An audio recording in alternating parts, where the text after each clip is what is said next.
Bueno, pues hoy vamos a hacer un repaso, esta es época ya de balance, vamos a hacer un repaso de las películas estrenadas en España en 2013, aquí en nuestro cine, y para eso creo que no vamos a tener mejor interlocutor que Miguel Fernando Ruiz de Villalobos, que así regresa a nosolocine.net. Y nada, vamos ya a arrancar directamente. ¿Qué balance harías así a nivel general de las películas que se han visto en este 2013? Yo diría que se puede hablar de una buena cosecha de 2013, incluso creo que superior al 2012, independientemente de la crisis de público que tiene el cine en España.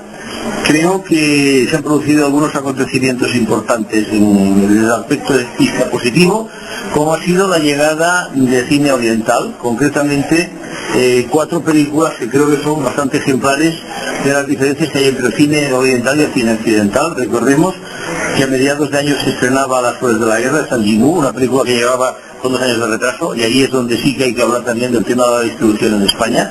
Es un tema delicado y que hay que matizarlo mucho, y que en el último trimestre, prácticamente en los 2 últimos meses del año, entre noviembre y diciembre, han llegado 3 películas, a cual mejor. Ha llegado Una familia de Tokio, de Yoji Yamada, de Zapa de Talijo, de Yotoku Koreeda, y sobre todo, para mí, quizá la mejor de las 4, Una vida sencilla, de Ang Lee, que justamente se estrena el día 20 de este mes de diciembre, y que yo creo que es de las mejores películas. A mí aquello de decir cuál es la mejor me parece un poco infantil, es muy difícil porque son géneros diferentes, pero sí creo que Una vida sencilla es de las mejores películas del año. Esto en función de lo que es el cine que llega de fuera.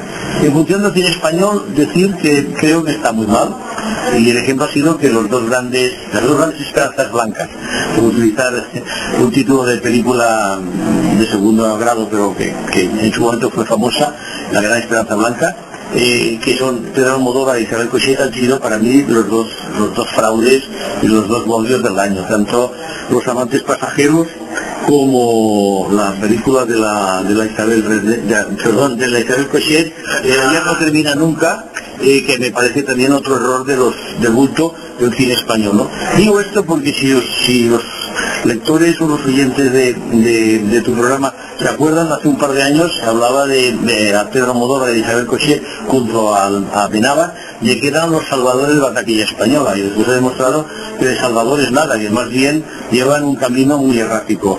Yo diría que el cine español vive un momento malo, que las únicas películas interesantes han sido películas generalmente independientes, es decir, se habla mucho del cine indie que va a Sundance, el cine indie que se hace un poco a contracorriente del gran Hollywood. Yo creo que se podría aplicar un poco también al cine que se hace en España, de películas pequeñas películas, pero que objetivamente son películas importantes. Para mí, pequeñas en presupuesto y grandes, pequeñas en presupuestos, evidentemente. Para mí, por ejemplo, es un ejemplo, y valga la repetición, una película que está basada en una serie me parece que eran 5 o 6 capítulos, que es Todas las mujeres, de Mariano Barroso, en la que Mariano Barroso ha sabido hacer muy bien, cosa que generalmente no se hace, de trasladar todo lo que era un contexto televisivo al contexto cinematográfico sin que perdiera para nada la calidad, y sobre todo dando más dimensión quizá incluso que era la serie televisiva, ¿no? Y después productos muy pequeños a niveles económicos, pero muy grandes, como decías tú, a niveles de profundidad y de interés, como A Puerta Fría, de Xavi Puebla. Me parece una película excepcional, olvidada absolutamente por la crítica, lo cual me parece absolutamente criticable, valga la repetición. Sí, pero el público es una cosa y la crítica es otra, son 2 elementos diferentes del mismo animal. La estrella de Alberto Aranda, que es también otra película muy interesante, una película también muy correcta, aunque no está a la altura de Madrid 1987, que es la última de David Trueba, de Vivir es fácil con los ojos cerrados, y después una comedia que es mucho más interesante de lo que incluso la propia crítica, incluso la respuesta que tuvo de los espectadores, que es Somos gente honrada, de Alejandro Matoa, con un trabajo para mí excepcional de Paco Tous y Miguel del Día. Creo que estas son las 4 o 5 películas más características de lo que es el buen cine español. Y en cambio, yo tengo grandes fiascos españoles, como es Caníbal, de Manuel Martín Cuenca, para mí con un trabajo menor, pero muy menor, de Antonio de la Torre, que lo he visto en mejores papeles y en mejores trabajos. La herida, de Fernando Franco, con la Mariana Álvarez, películas fascistas muy premiadas, Todos queremos lo mejor para ella, de Marc Coy, con una Nora Navas que no te la crees ni aunque cierres los ojos, Una pistola en cada mano de Tess Gay, que también es una película fallida, o La gran familia española de Daniel Sánchez Arévalo, que para mí es una película súper machista, aprovechando además el boom de La Roja y del campeonato del mundo, y después pequeñas historias que te ponen de mal humor, como es por ejemplo Apo, el miedo de Jordi Cadena, que también es una película infumable que no sé si sigue en cartel, pero supongo que habrá tenido una vida muy cortita. En cambio, por ejemplo, y comparando con La gran familia española, Santi Amodeo ha hecho con Quién mató a Bambi una película mucho más divertida, es decir, que las dos otras comedias a mí me convence más y me distrae más Quién mató a Bambi que no en La gran familia española, aunque las dos, y también hay que decirlo de la película de Santi Amodeo, aparecen personajes, digamos, del momento histórico en que España gana la Copa del Mundo de fútbol, porque en la película de Amodeo aparece Iniesta, ¿no? A mí me parece bien que se pueda aprovechar un poco los tirones de determinados fenómenos sociales y sociológicos que se producen. Lo que sí es curioso es que dos películas el mismo año coincidan en aprovecharse de ese tiro, ¿no? Son esas circunstancias que me dejan un poco asombrado de que la imaginación sea como muy colectiva, muy de new, no de buscar cosas diferentes, sino de ir por el camino más trillado y más fácil.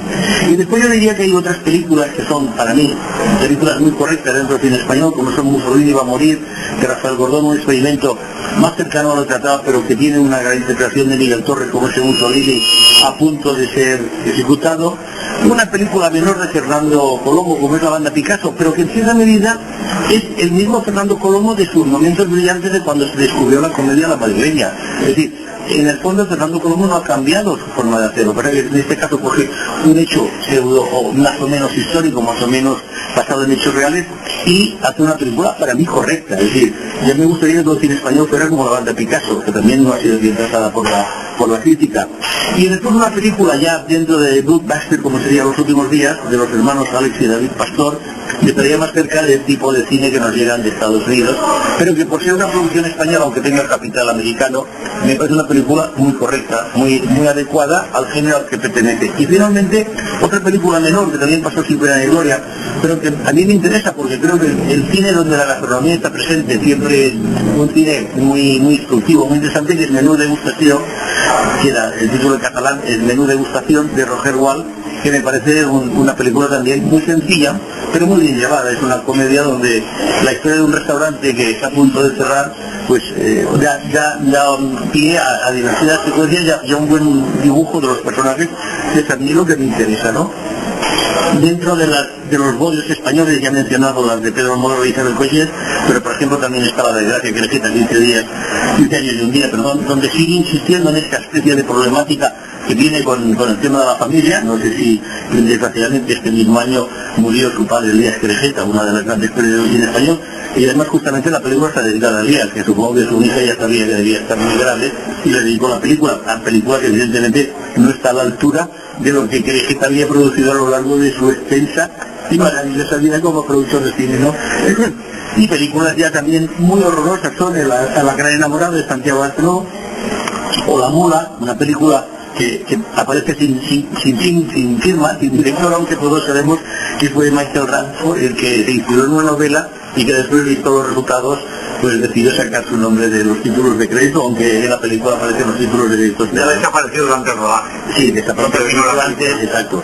Y después, para mí, los fiascos. Los fiascos son, para mí, aquellas películas españolas, después de las extranjeras, que llegan con premios, con mucha repercusión en las revistas especializadas, en las crónicas de festivales, que para mí son Caníbal, un Manuel Martín Cuesca, ya lo he dicho, muy menor, con Antonio Latorre, para mí no significa nada. La herida, y después la de Marcoy, a mi consideración de una película muy menor.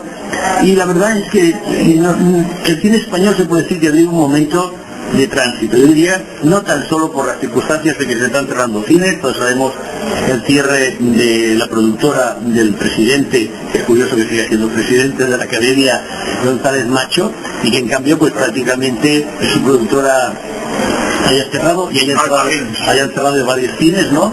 concretamente en Barcelona pues solamente queda Renoir Florida Blanca, Renoir Rascor.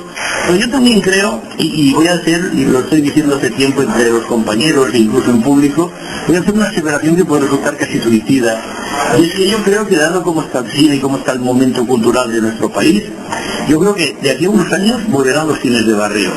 Y se ha demostrado que las multisalas en los grandes núcleos comerciales han sido un disparate. Han sido el error más grande que se ha hecho desde el punto de vista del empresario cinematográfico, del exhibidor. Creían que en poner 12 multisalas o 24 en un centro comercial, llámese Gran Vía 2, llámese Las Glorias, llámese los alrededores de la Barcelona metropolitana, iba a ser la panacea para la desaparición de los cines de barrio. Y yo creo que igual que tanto en Madrid, digo Madrid por ser la referencia capitalista, de capital que hay en España entre Barcelona y Madrid, igual que en Madrid y en Barcelona hay bibliotecas públicas, el cine, independientemente que tenga el 21% de impuestos, de IVA, el cine es una actividad cultural y de ocio. Las bibliotecas son también una actividad cultural y de ocio, porque todos sabemos que en las bibliotecas mucha gente pues va a ver una revista al corazón, va a coger un DVD, o va a leer una novela profunda, o un ensayo cinematográfico, o un ensayo filosófico. Por tanto, la oferta de las bibliotecas tiene que ser igual para el cine. Yo creo que volverán los cines de barrio con 2 películas, con precios reducidos, y que en este sentido el cine español puede experimentar un cambio, porque lo que sí también es cierto es que no puede ser que películas como por ejemplo A Puerta Fría o La Estrella, que son 2 películas muy correctas, tengan una mala distribución y una peor exhibición. Es decir, lo que no puede ser es escamotearle al espectador productos sencillos, humildes, dicho con todo respeto, aunque sea entre comillas, y no darle la opción de que sea el espectador el que decida su vida cinematográfica. Es decir, en estos momentos, y después hablaré de las multinacionales que me parecen el cáncer del cine español, quien decide la permanencia en una sala no es el espectador, es el interés de las multinacionales. Supongo que estarás tú de acuerdo, José. Sí, te has dejado incluso algunas películas interesantes como Alfa, Frontera, y películas muy pequeñas, que son difíciles de ver. ¿Qué pasan? Rápidamente, no duran, y muchos que no tienen sala, y muchos que no se estrenan solo en un pase, efectivamente, para que además puedan ir a los Goya y todas esas tonterías de los premios. Pero bueno, entonces, mirando al cine extranjero, como siempre el cine francés, demostrando que es una de las cinematografías más ricas, más... Y también demostrando que eres el crítico español más afrancesado, ¿no? Pues sí, yo si viviera en la época aquella famosa ya me hubieran fusilado, condenado y torturado. Hombre, yo creo que hay 2 películas que el que no las haya visto está en pecado mortal cinematográfico, como es El Capital de Costa Gavras y El Ejercicio del Poder de Pierre de Gilroeder, una película también del 2011 que llega con 2 años de retraso. Y uno de los mejores estrenos del año. Para mí va a ser los mejores, y el Capital de Costa Gavras también otra gran obra, que son 2 películas de tono político, donde hay una denuncia de cómo se está viviendo en este momento la realidad social, económica e ideológica en Europa, y que los franceses, que son muy autocríticos, aunque se les acuse de chauvinistas y todo esto, yo creo que somos mucho más chauvinistas los españoles, porque cuando oyes hablar de de Alonso y de Nadal, a mí se me cae la cara de vergüenza, porque parece que es lo único que tenemos de lo que podemos presumir, ¿no? Y mal cuando tienes que presumir del coche descapotable y no de tus neuronas y de tus sinapsis. Pero bueno, esto sería un capítulo muy largo de extenderme. Pero después tenemos películas ya, digamos, del montón. Al decir del montón no lo digo despectivamente, sino películas de temas y de géneros muy diferentes, pero todas ellas muy interesantes. Hablo del cine francés como Una casa en corte, una película pequeña, pero muy interesante sobre cómo se puede cambiar la vida o cómo puedes descubrir un lugar donde rehacer tu vida. Después de Mayo, muy interesante sobre las consecuencias de lo que fue el Mayo del 68. Me encuentro con Marilú de un Champequet que siempre intenta aportar un humanismo a todas sus películas, con un trabajo extraordinario de Patrick Chesney, que para mí es uno de los actores franceses más extraordinarios que hay en este momento, pese a que ya es un señor que me parece que a los 70 años o cerca. Un Renoir de Gilles Bourgeois, donde para mí se explica muy bien la historia de la familia Renoir. Por un lado el padre pintor de Auguste Renoir, y por otro lado la presencia de Jean Renoir, los inicios de Jean Renoir como posible director famoso y maravilloso de cine. Tomboy de Celine Sciamma, aunque es una mujer de origen italiano, es una producción francesa donde se explica la historia de un niño que de una niña que aparenta ser niño y es una película realmente encantadora. Y después películas típicas del cine francés. Antes hablábamos menú de degustación en España, pues hay dos películas que tocan el tema de la degustación o de la gastronomía, como es el chef, la receta de la felicidad y la cocina del presidente, que son dos películas donde junto al tema de la gastronomía se están explicando otros temas, ¿no? A ver, la cocina del presidente en cierta medida sería un pariente europeo del mayordomo, la famosa película americana, que aquí no ha funcionado demasiado bien, demasiado larga, y que para los americanos supongo que debe ser muy interesante porque les explica buena parte de su historia, ¿no? 2 días en Nueva York de Julie Delpy, que evidentemente está mucho mejor que en la última que he hecho sobre el famoso antes, después y entre exacto, la famosa trilogía. Un gran equipo, película menor, pero donde está el deporte de forma muy bien presentada del otro país, una gran película francesa, pero brutal, dirigida por un director oriental, y Populaire, una comedia muy divertida, que en cierta medida recoge un hecho histórico, como eran los concursos de mecanografía que hacían las secretarias a nivel incluso mundial, ¿no? Son películas estas menores, si tuviera entre comillas, pero que siendo menores demuestran un poco la salud del cine francés, que por otro lado el cine francés está muy bien protegido por el cine, por la industria, por el gobierno francés, no tan solo porque les den subvenciones, sino porque se defienden contra el ataque agresivo de las multinacionales, y que para mí es lo que no está aquí en España. No es un problema tan solo del doblaje, no es un problema tan solo de si se han de ver las películas en VO o subtituladas o en versión doblada, no, yo creo que es un problema de que en España no se fomenta el respeto a nuestros productos, es decir, empezando por todas las tonterías que hay cuando situaciones políticas llevan a que unos países o unas regiones o unas autonomías digan cosas con respecto a las otras, etcétera. Automáticamente los consumidores dicen, pues yo no compro eso. A mí me parece una tontería. Yo creo que tú compras el producto que es bueno y te dejas de tonterías, ¿no? Un pequeño inciso, que querría hablar un poco de esas películas que todos decimos, la del año. Yo, por ejemplo, una de las grandes películas del año es La Gran Belleza de Paolo Sorrentino. Evidentemente. Y es que yo he hecho también un capítulo, me he preparado un poquito lo que me pediste. Sí, ya estoy viendo tu guión. Un capítulo dedicado a Inclasificables, en el sentido en que mezcló muchas películas. Por ejemplo, está Érase una vez en Anatolia, de Luis Miguel Ceilán, que es una película extraordinaria, que llega también con 2 años de retraso, era de 2011. La Caza, de Thomas Winterberger, que es de las mejores también, que es una película, me parece que es danesa, sobre las falsas acusaciones, de cómo se puede destruir la vida de una persona cuando hay una falsa acusación, que eso además es un tema muy habitual ahora en los medios de comunicación españoles, que están destruyendo digamos la dignidad de las personas, ¿no? Y luego no se rectifica. Efectivamente, evidentemente hay que recordar el problema de los, no supongo que estás de acuerdo, José, ni los que me escuchen, el problema de los balances es que siempre tienen más que las películas de los últimos meses, en las de los meses anteriores, que muchas veces creo que aquella película se había estrenado el año 2012, ¿no? Pero yo creo que hay que recordar el Triángulo Desencadenado de Quentin Tarantino, por eso que es una película que quizá es donde mejor se trata el tema del esclavismo, mucho mejor que esa cosa que es un tal llamado de Steve McQueen, que ya necesitan, digamos, sentido del humor para ponerle a un hijo el nombre de Steve McQueen, que es 12 años de esclavitud, que a mí me parece una película errónea, aunque va a ser la película que gane Oscar, Goyas, todos los premios habidos y por haber. No se sabe si no, pero muchas nominaciones. Seguro. El Alas de las Nubes también es una película dirigida a 3 bandas, que a mí es una película que me pareció excelente. Quizá porque leí el libro y entiendo la historia y me gusta cómo se explica las circunstancias de la vida.